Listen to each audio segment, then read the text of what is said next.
बंद हैं गुणे 2 अर्थात 10।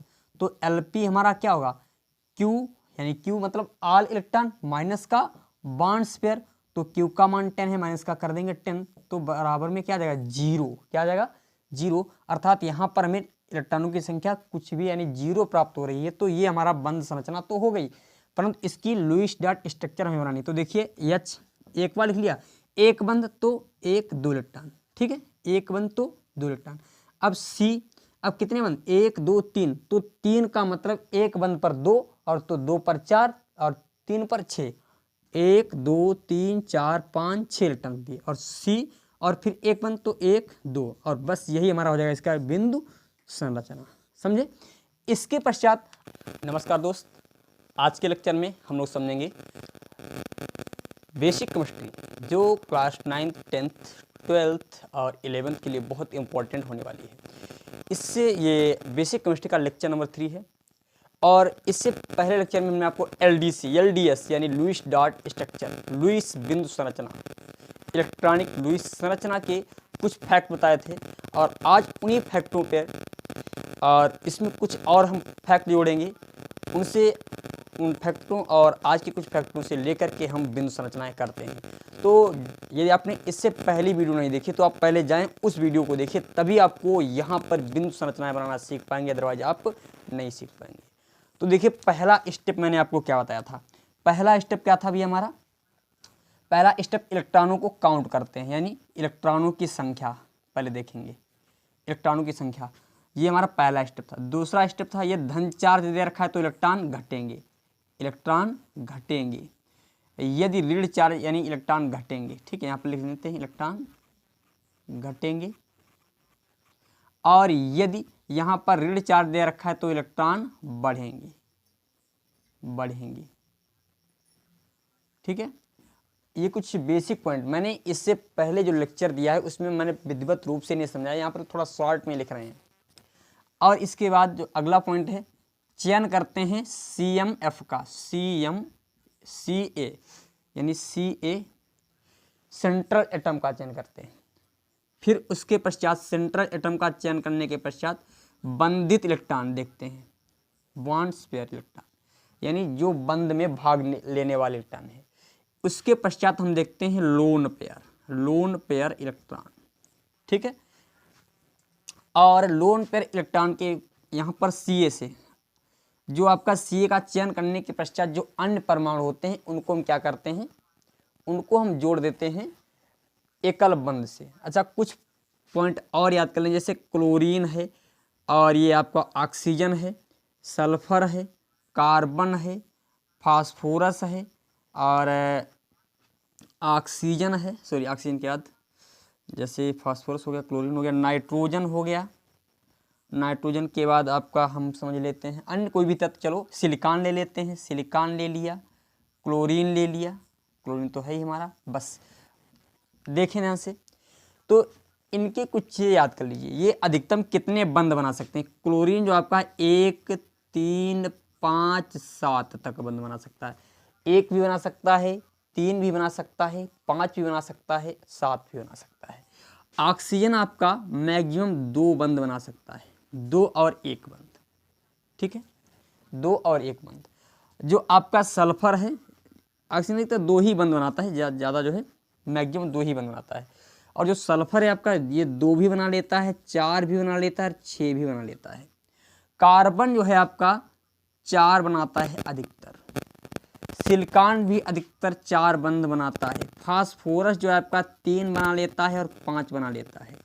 नाइट्रोजन जो है अधिकतम बना सकता है 3 बंद, 5 बंद कभी भी नहीं बनाता है। नाइट्रोजन जो आपका होता है वो कभी भी 5 बंद नहीं बनाता है, परंतु एक लोन पेयर रख सकता है, 3 बंद और 1 लोन पेयर रख सकता है। बस ये कुछ पॉइंट याद रखिएगा।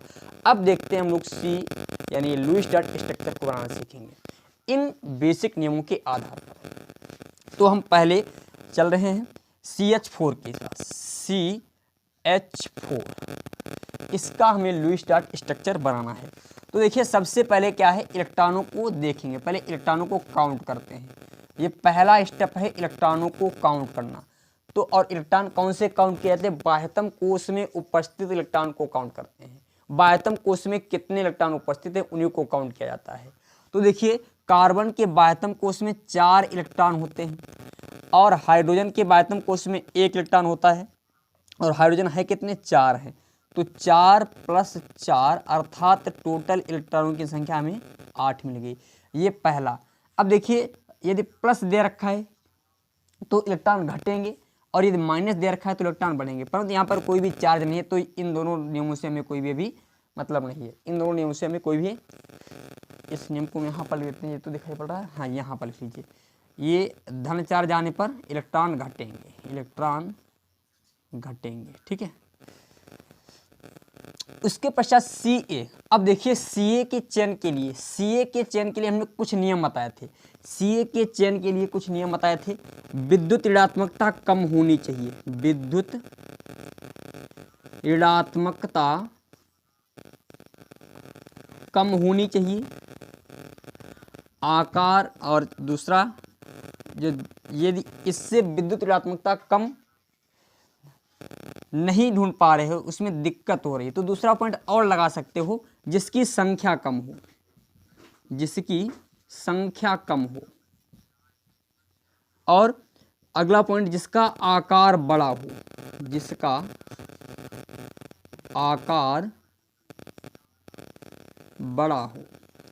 और अगला पॉइंट जिसका परमाणु क्रमांक क्या हो, ज्यादा हो,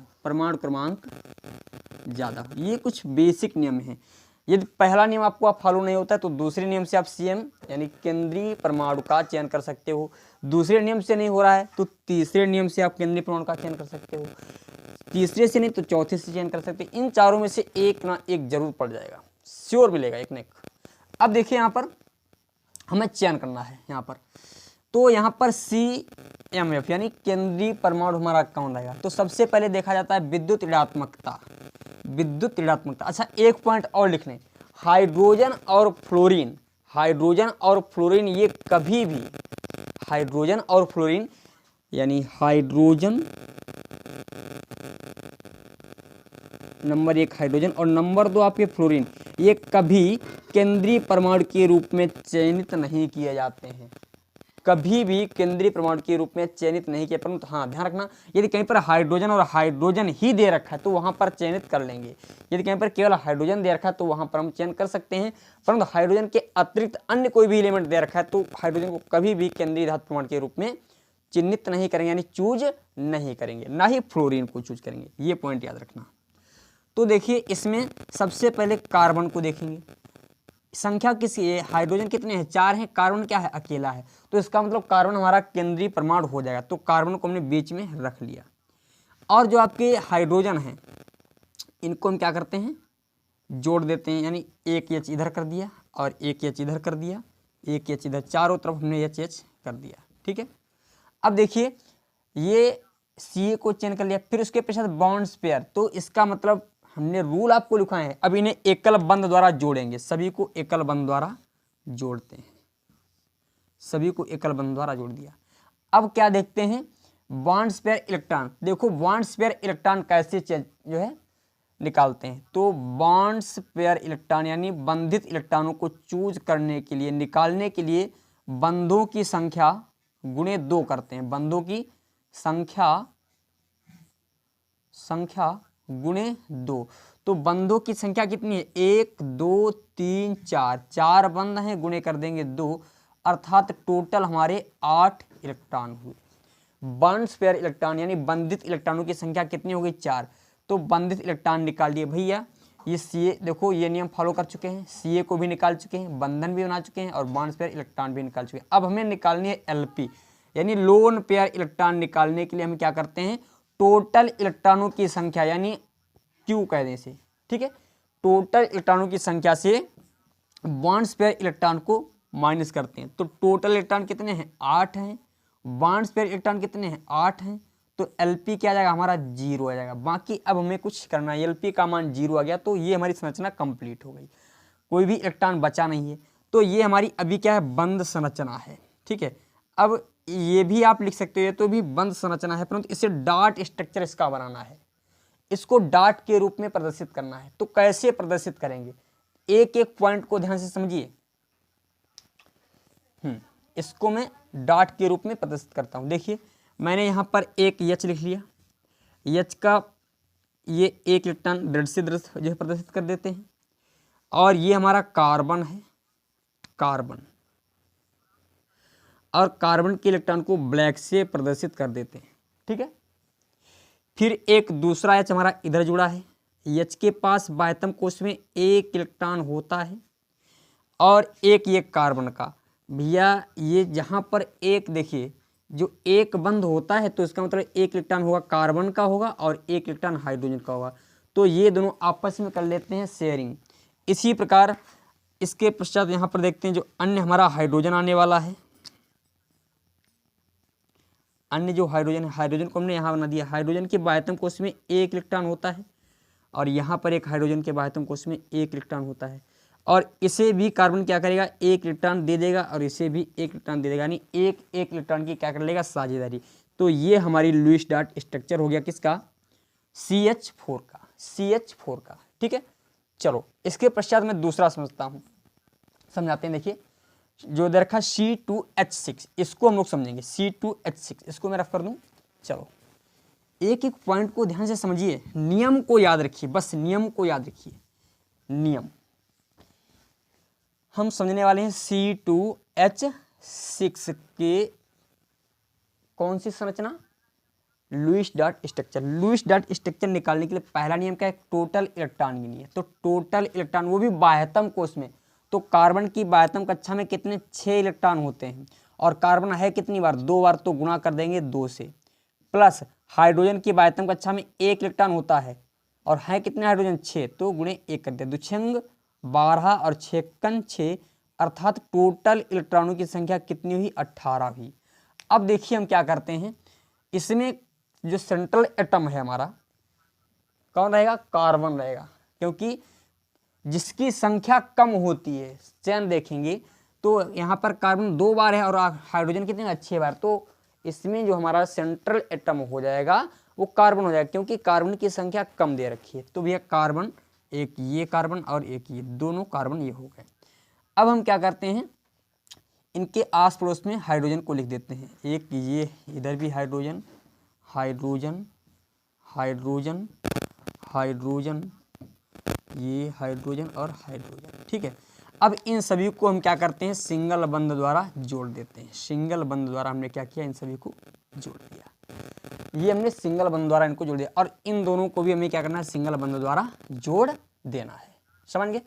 अब देखते हैं, ये तो हमारे टोटल इलेक्ट्रॉन थे, कुल इलेक्ट्रॉन ये थे। दूसरा स्टेप क्या है, देखो ये स्टेप फॉलो कर चुके हैं, इसके इन दोनों का हमें फॉलो करना नहीं, क्योंकि पॉजिटिव और नेगेटिव चार्ज दे नहीं रखा है, इससे कोई मतलब है नहीं। ये Ca का भी चयन कर चुके हैं, यानी कार्बन है। फिर BPE यानी बॉन्ड पेयर इलेक्ट्रॉन हमें निकालने हैं। तो बॉन्ड पेयर इलेक्ट्रॉन निकालने के लिए करते क्या हैं, जितने बंद दे रखे होते हैं 1 2 3 4 5 6 7 बंद हैं, तो क्या करेंगे, BPE निकालने के लिए 2 गुणे 7 दुसत्य 14, यानी 14 इलेक्ट्रॉन तो इसमें आ चुके हैं, यानी बंद संरचना में भाग ले चुके हैं। तो हमारे पास LP में कितना बच गया, LP जो होता है हमारा होता है क्या, LP होता है Q, यानी टोटल इलेक्ट्रॉन माइनस का कर देते हैं BPE, तो LP हमारा क्या आ जाएगा, LP बराबर आ जाएगा, Q का मान 18 है माइनस का 14, तो LP बराबर हमारा कितना गया, LP का मान आ गया 4, LP का मान कितना आ गया, 4। तो अब देखिए इसको हमें प्रदर्शित करना है, इसको हम कैसे प्रदर्शित करते हैं, ध्यान से समझेंगे। अष्टक को देखेंगे, क्या अष्टक हमारे पूर्ण हो रहे हैं, 1 2 3 4 5 6 7 8, इसके पास तो 8 इलेक्ट्रॉन पूर्ण हो चुके हैं। इसके पास देखिए 1 2 3 4 5 6 7 8। अब ध्यान रखना, जो आपका कार्बन होता है, जो कार्बन होता है उसके अंदर एक प्रॉपर्टी और होती है। वो प्रॉपर्टी क्या होती है, वो अपनी यानी जो कार्बन नहीं, जितने भी केंद्रीय परमाणु के रूप में चयनित किए जाते हैं, जिन्हें केंद्रीय परमाणु के रूप में चयन किया जाता है, वो अपनी अधिकतम से अधिकतम संयोजकता प्रदर्शित करने की क्षमता रखते हैं, अधिक से अधिक संयोजकता प्रदर्शित करने की क्षमता रखते हैं, यानी अधिक से अधिक इलेक्ट्रॉनों को ग्रहण कर सकते हैं। इनके लिए अष्टक नियम जरूरी नहीं कि फॉलो ही हो, अष्टक नियम आप यहाँ पर फॉलो भी कर सकते हैं नहीं, परंतु हाँ शर्त क्या है, अष्टक नियम फॉलो कर सकते हैं, 8 इलेक्ट्रॉन तो कंपलसरी होने ही चाहिए, इनके पास 8 इलेक्ट्रॉन तो कंपलसरी होने ही चाहिए, 8 से कम नहीं होने चाहिए, और ज़्यादा कर सकते हैं, यदि इनके पास ज़्यादा इलेक्ट्रॉन हो जाए तो कोई दिक्कत वाली बात नहीं है, ये ज़्यादा। अब देखें ये हमारे 4 इलेक्ट्रॉन बच रहे हैं, तो बचने तो नहीं चाहिए, कहीं पे मिस्टेक हुई, सॉरी यहाँ पर देखिए कार्बन के बाध्यम कक्षा में 4 ही होते हैं भैया, 3 चक 4 दूनी 8 हो जाएगा, और 8 से 14 ही हो जाएंगे, ठीक है, यहाँ पर 14, और यहाँ पर 14 हमारे बॉन्ड्स पेयर भी हो चुके हैं, तो 14 माइनस 14 हो जाएगा तो 0। अब देखिए यहाँ पर 0 ही हमारा LP कितना आ जाएगा, 0 आ जाएगा। मैंने यहाँ पर जरा सी मिस्टेक कर दी थी, कार्बन की बातों को अच्छा में छिड़क दिए थे, जबकि होते हैं 4 ही, तो चक्कू 8 और 8 से 14, 14 टोटल इलेक्ट्रॉन हुए हैं, और बंद कितने बन गए, 1 2 3, 1 2 3 4 5 6 7, 7 बंद बने, और 7 दूनी 14, यानी बंद निर्माण में 14 इलेक्ट्रॉन भाग ले चुके हैं। तो LP निकालने के लिए टोटल इलेक्ट्रॉनों से बॉन्ड्स पेयर इलेक्ट्रॉन को क्या करते हैं, माइनस करते हैं, तो टोटल इलेक्ट्रॉन 14 दे रखे हैं, 14 से जब 14 माइनस किया तो हमारा LP क्या गया, 0, अर्थात इसके पास कोई भी इलेक्ट्रॉन नहीं बचा। तो ये हमारी हो जाएगी संरचना। इसको जब डाट संरचना के रूप में, ये तो हमारी बंद संरचना है, ये कौन सी है, बंद वाली है, यानी वांट्स स्ट्रक्चर है। अब इसे बिंदु संरचना के रूप में प्रदर्शित करना, तो देखिए कार्बन और ये कार्बन, कार्बन के इलेक्ट्रॉनों को हम रेड से दर्शाएंगे, 1 2 1 2 3 4, 1 2 3 4। अब एक ये हाइड्रोजन यहाँ पर जोड़ दिया, क्योंकि 3 हाइड्रोजन जुड़े हैं, एक ये हम हाइड्रोजन इधर जोड़ देते हैं, और एक इधर जोड़ देते हैं, और एक हम ऊपर जोड़ देते हैं, एक यहाँ पर जोड़ दिया, और एक यहाँ पर जोड़ दिया, और एक यहाँ पर। अब इनके इलेक्ट्रॉनों को हम ब्लैक कलर से दर्शाते हैं, 1 1, क्योंकि बाह्यतम कोश में 1 1 सभी के होता है, 1 1 1, ठीक है, बाह्यतम कोश में सभी के 1 1 इलेक्ट्रॉन होता है, परंतु 1 1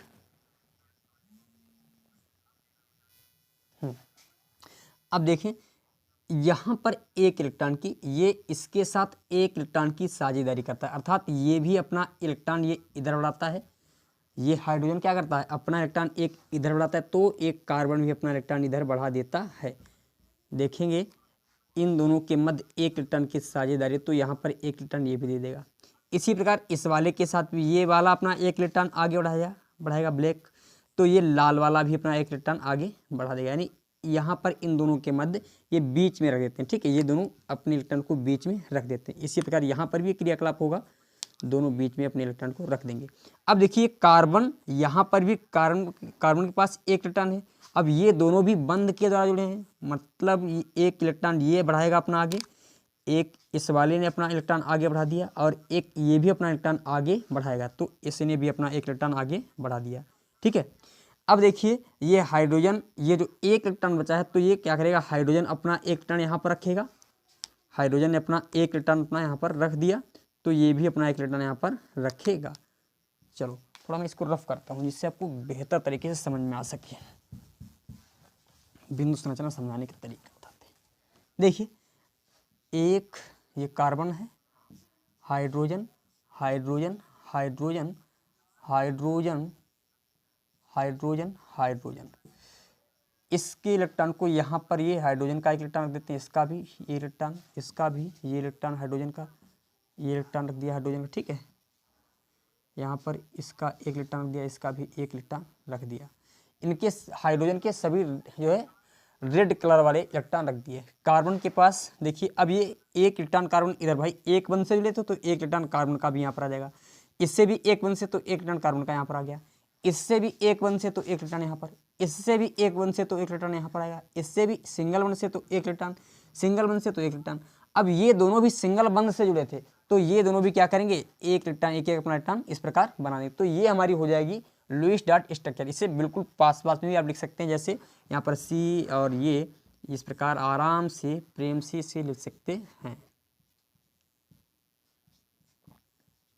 ठीक है, ऐसे भी लिख सकते हैं। मैंने आपको समझाने के लिए ये कोशिश की है, ठीक है। आशा है आपको समझ, इसी प्रकार आपको बनाना है।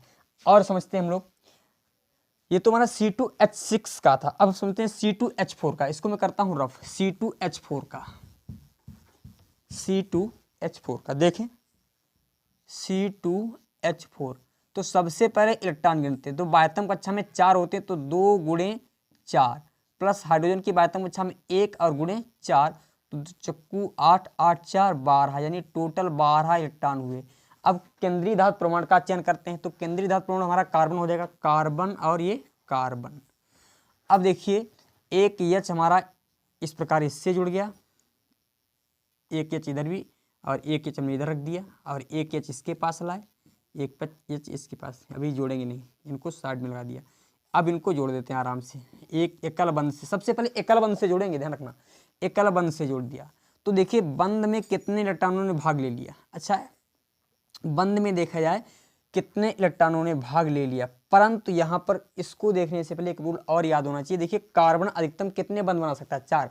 तो अभी कितने, एक कार्बन के पास 2 ही बंध हुए, तो इसका मतलब ये दोनों भी आपस में जुड़ जाएंगे। अब देखिए 1 2 3 4, इसके पास 1 2 3 4, 4 बंध सभी के पास हो गए हैं।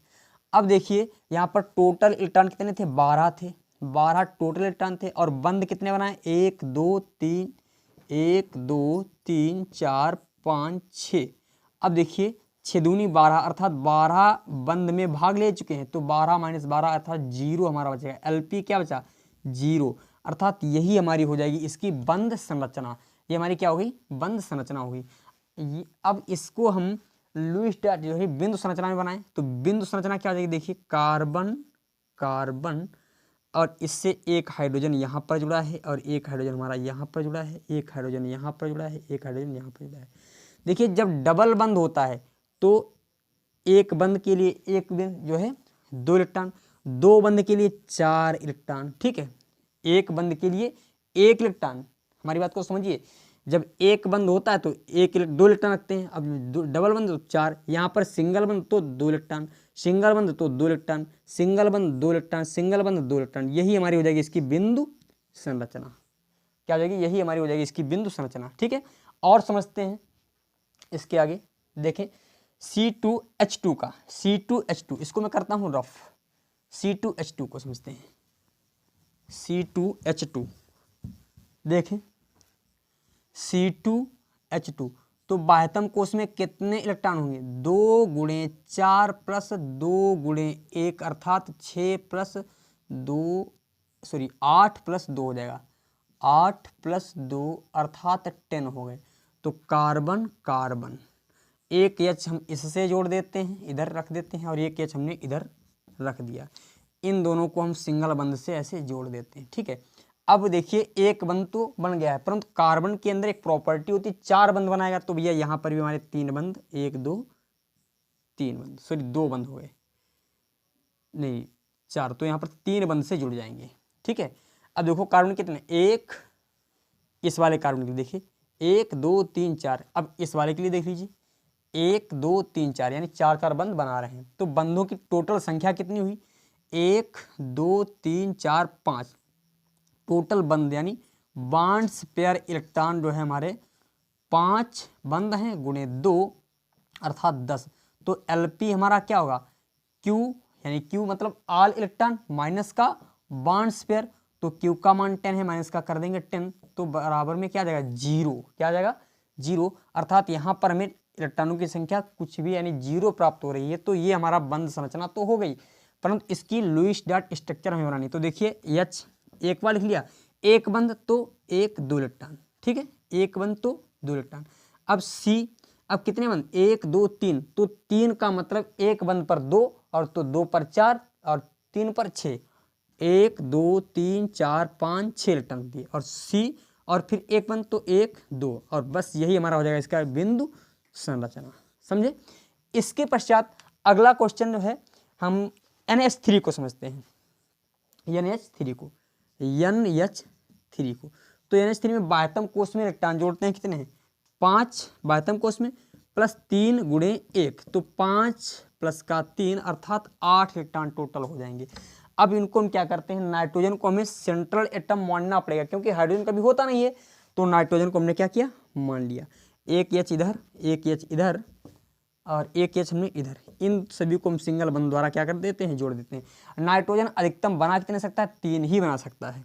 अब देखिए कितने, 1 2 3, 3 बंध बन गए, यानी 6 बॉन्ड्स पेयर इलेक्ट्रॉन कितने हो गए हमारे, 6 हो गए। तो देखिए एलपी निकालने के लिए क्या करना पड़ेगा, 8 माइनस का 6, अर्थात एलपी हमारा कितना आ गया, 2 आ गया। कितना आ गया, 2। अब देखिए जो 2 इलेक्ट्रॉन है इसका तो अष्टक हमारा पूर्ण है, क्योंकि हाइड्रोजन के पास एक यहाँ पर पहले का था, 1 और 1 2 हो गए, ठीक है। इस वाले के पास एक ये वाला है और एक ये वाला, 2 हो गए। इस वाले के पास एक ये और एक ये, 2 हो गए। हाइड्रोजन की सभी कक्षाएं कंप्लीट हैं। नाइट्रोजन के पास देखिए 1 2 3 4 5 6, 6 ही हैं, पर कम से कम 8 तो होने चाहिए। जो 2 इलेक्ट्रॉन बचे हैं तो यहाँ पर ये आ जाएंगे। तो इसीलिए हमने आपको बताया था नाइट्रोजन अधिकतम 3 बंध बना सकता है और 1 लोन पेयर रख सकता है। अब इसका जो बिंदु संरचना क्या होगा, इसको हम बताते हैं। देखिए इसकी बिंदु संरचना ध्यान से समझेंगे। इसकी बिंदु संरचना, H को आप एक बार लिख लीजिए, ठीक है। और इनके मध्य एक बंध तो 2 इलेक्ट्रॉन, N लिख लिया, N के ऊपर कितने, 1 2 इलेक्ट्रॉन है। अब देखिए यहाँ पर H जुड़ा है नीचे से, तो एक बंध तो यहाँ पर 2 इलेक्ट्रॉन, फिर कर दीजिए H, ठीक है। फिर देखिए एक बंध है तो 1 2 इलेक्ट्रॉन कर दिए, ठीक है। और H को हमने ऐसे आसानी से जोड़ दिया। बस यही हमारी इसकी क्या हो जाएगी, बिंदु संरचना। समझे, ये हमारी इसकी हो गई बिंदु संरचना। इसके पश्चात क्वेश्चन नंबर अगला देखते हैं, जैसे PH3।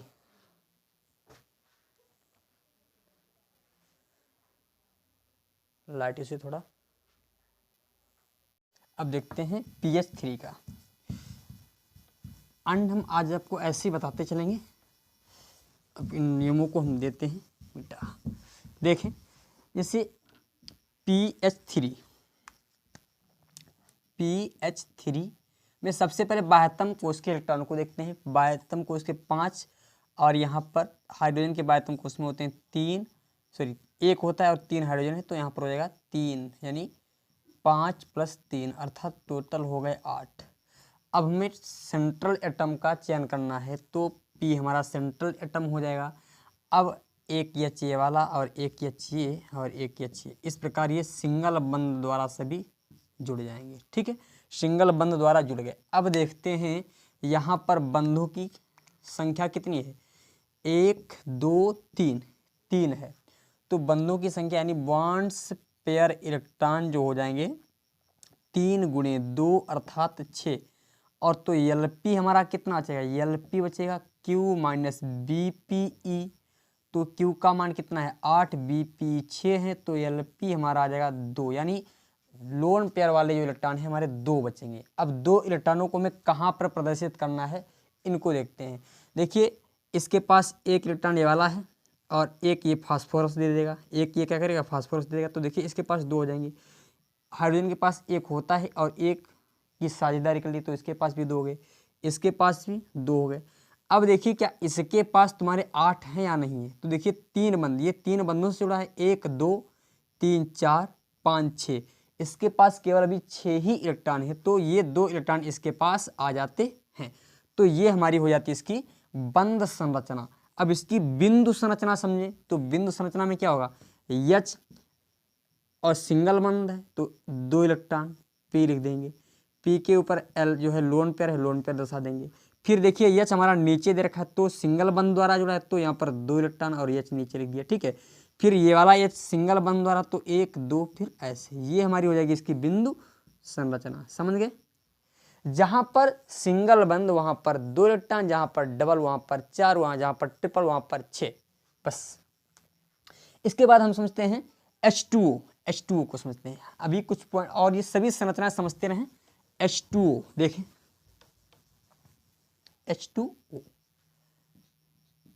H2O देखिए, सबसे पहले हम बाह्यतम कोश में इलेक्ट्रॉन देखते हैं कितने हैं। हाइड्रोजन के बाह्यतम कोश में 1 इलेक्ट्रॉन और हाइड्रोजन है कितने, 2, और प्लस ऑक्सीजन के बाह्यतम कोश में 6, तो 2 + 6 अर्थात टोटल इलेक्ट्रॉनों की संख्या 8 हो जाएगी। अब इसमें सेंट्रल एटम चयन करेंगे, तो सेंट्रल एटम में जिसकी संख्या कम होती है उसे ही चयन करते हैं। तो संख्या भी यहाँ पर कम है और हाइड्रोजन कभी हो ही नहीं सकता सेंट्रल एटम, तो ये ऑक्सीजन तो हमारा सेंट्रल एटम रहेगा ही। एक एच ये हो गया और एक एच हमारा ये हो गया, दोनों को सिंगल बंध से जोड़ देते हैं, दोनों को सिंगल बंध से जोड़ दिया। तो देखिए यहाँ पर बॉन्ड्स, ये हमारा क्यू हो गया, तो BPE कितना आ जाएगा, BPE बराबर 2 गुणे 2 अर्थात 4 आ गया, 2 गुणे 2 अर्थात 4, क्योंकि बंधों की संख्या कितनी है 2 और बंधों की संख्या गुणे कर देते हैं 2, तो बॉन्ड्स फिर हमारे कितने आ गए 4 आ गए। तो LP हमें निकालना है, तो Q minus bonds pair electron, तो LP बराबर Q का मान 8 माइनस का 4, तो LP कितना आ जाएगा हमारा 4 बच गया। अब देखें LP 4 बच गया, तो पहले अब देखें LP को हमें समायोजित करना है कि किसके पास जाने चाहिए। तो देखिए हाइड्रोजन के पास 1 और 2 यानी साझेदारी जब करेगा तो इसके पास 2 इलेक्ट्रॉन पूर्ण हो जाएंगे और हाइड्रोजन 2 इलेक्ट्रॉनों से ही संतुष्ट हो जाता है। इधर भी 1 इधर भी, यानी इसके पास भी 2 हो गए। परंतु ऑक्सीजन के पास देखिए ये 2 बंधों से जुड़ा है, तो ये वाले 2 हो गए और ये वाले 2, 4 ही हुए और होने कितने चाहिए 8 होने चाहिए। तो ये क्या करेगा, ये वाले 4 इलेक्ट्रॉन ले लेगा, ये 4 इलेक्ट्रॉन हम इसको दे देते हैं, तब इसका भी अष्टक पूर्ण हो जाता है। ये हमारी होगी इसकी बंध संरचना। अब देखिए जब ये हमारी बंध संरचना होगी, अब हमें बनानी है इसकी बिंदु संरचना। तो H को ऐसे लिख लिया, सिंगल बंध है तो 2 इलेक्ट्रॉन, फिर O लिख दिया, O के ऊपर 2 LP दर्शा दिए, यहाँ पर फिर सिंगल बंध तो 2 इलेक्ट्रॉन फिर H, ये हमारी हो जाएगी इसकी बिंदु संरचना। इसके पश्चात हम लोग समझते हैं जैसे SO4 2 निगेटिव। अब देखिए निगेटिव और पॉजिटिव वाले को समझना है। SO4 2 negative, SO4 2 negative. अब देखो इसको समझना है, बहुत जरूरी, इसको मैं कर देता हूं रफ, ठीक है। देखिए SO4, तो यहां पर SO4 को सबसे पहले बाह्यतम कोश में इलेक्ट्रॉन देखेंगे, तो सल्फर के बाह्यतम कोश में 6 और ऑक्सीजन के बाह्यतम कोश में भी 6 होते हैं। कितने होते हैं 6 होते हैं सल्फर, हाँ सल्फर के बाह्यतम कोश में 6 और ऑक्सीजन के बाह्यतम कोश में 6, तो 4 ऑक्सीजन है और गुणे 6 और प्लस। अब देखिए 2 निगेटिव है तो 2 इलेक्ट्रॉनों को क्या करते हैं जोड़ देते हैं, तो यहाँ पर 6 + 24 प्लस का 2 अर्थात टोटल हो रहे हैं 32 इलेक्ट्रॉन। इस पर 2 निगेटिव है इसीलिए 2 इलेक्ट्रॉन जोड़ दिए। हमने बताया जब कहीं पर 2 निगेटिव हो यानी निगेटिव चार्ज दिया होता है तो उसका मतलब इलेक्ट्रॉन जोड़ते हैं, यदि पॉजिटिव चार्ज दिया होता है तो उसी के अनुसार हम इलेक्ट्रॉन को घटा देते हैं। तो इसमें सेंट्रल एटम का चयन करेंगे, तो सल्फर हमारा सेंट्रल एटम है और सल्फर जब हमारा सेंट्रल एटम है और सल्फर की एक अंदर खासियत क्या होती है, सल्फर बंध बना सकता है 2 4 6। तो देखिए सभी O को 1 2 3 4 इनको सिंगल बंध द्वारा पहले जोड़ दीजिए। सिंगल बंध द्वारा क्या किया हमने जोड़ दिया। जब सिंगल बंध द्वारा जोड़ दिया, अब देखिए बंधों की संख्या कितनी हुई, बंधों की संख्या भी हमारी कितनी है 1 2 3 4 है। तो यहाँ पर 32 माइनस का BP कितना हो जाएगा, BPE जो हो जाएगा हमारा 4 गुणे 2 अर्थात 8 हो जाएगा।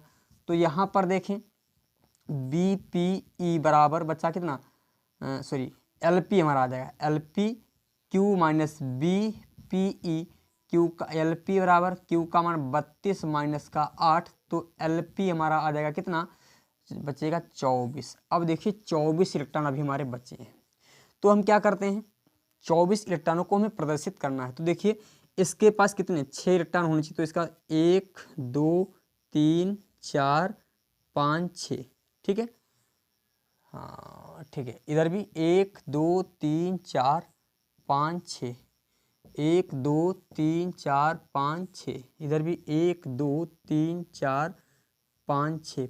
परंतु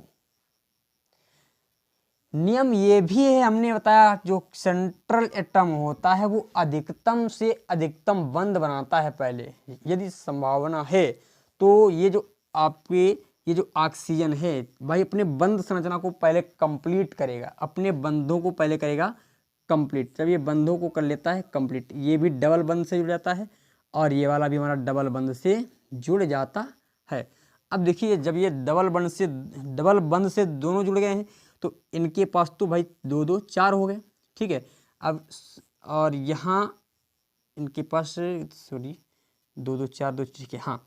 अब देखिए ये डबल बंध से अर्थात इनकी ये तो कंप्लीट हो गए, ये भी कंप्लीट हो गए, परंतु ये हमारे पूर्ण रूप से भी कंप्लीट नहीं है। तो इस पर एक निगेटिव होता है क्योंकि एक ही इलेक्ट्रॉन की भी साझेदारी हुई है, यानी 2 5 और 1 5 यानी 5 हो गए, और ये 6 और 7 ही तो हुए भाई। इसके पास कितने टर्न हुए? 7 ही हुए, और इसके पास कितने हुए? 7, क्योंकि यहाँ पर 2 इलेक्ट्रॉन चले गए हैं। बंधों में कितने इलेक्ट्रॉन चले? 1 2 3 4 5 6, यानी 6 दूनी 12 इलेक्ट्रॉन जब चले गए हैं। तो देखिए यहाँ पर 12 जब माइनस कर देंगे तो हमारा 20 ही इलेक्ट्रॉन बचेगा। जब 20 इलेक्ट्रॉन बचा है तो देखिए यहाँ पर कितने हो गए? ये 4 और 4 8, और 8 और 6 12, 8 और 6, और यहाँ पर बचेगा हमारा कितना?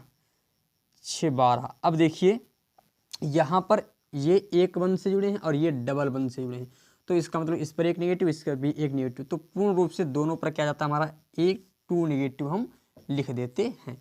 ये हमारी इसकी बंध संरचना। इसकी जो है, जो हम बिंदु संरचना समझेंगे तो ओ को ऐसे लिख लिया, डबल बंद है तो 1 2 3 4 इलेक्ट्रॉन, फिर यस को लिख लिया, फिर डबल बंद 1 2 3 4 ओ को लिख लिया, फिर सिंगल बंद 1 2 ओ को लिख लिया, फिर सिंगल बंद, फिर ओ को लिख लिया। बस ये हमारी हो जाएगी इसकी बिंदु संरचना। इस पर 2 नेगेटिव यहाँ पर लगा देंगे। समझ गए?